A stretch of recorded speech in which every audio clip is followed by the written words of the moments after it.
લીંબાયત police સ્ટેશનના મહિલાના ગુમ થયેલા ₹1 લાખ શોધી મહિલાને 13 તુજકો અર્પણ કાર્યક્રમ અંતર્ગત સોંપતી સુરત શહેર લીંબાયત પોલીસ કમિશનર તથા ખાસ પોલીસ કમિશનર સેક્ટર 1 નાયબ પોલીસ કમિશનર ઝોન 2 મદદનીશ police commissioner D division નાઓની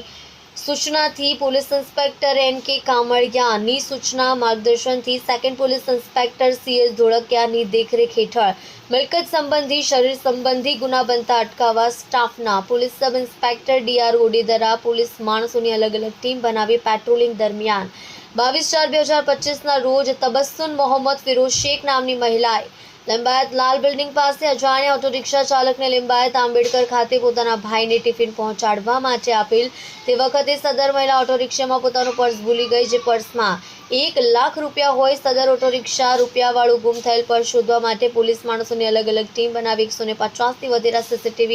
camera check કરી ટેકનિકલ વર્કઆઉટ કરી હ્યુમન સોર્સિસને આધારે પોલીસ સ્ટેશનમાં ફરજ બજાવતા woman assistant police constable Kinjalben Gandabhai નાઓને અંગત અને વિશ્વાસુ બાતમીદાર મારફતે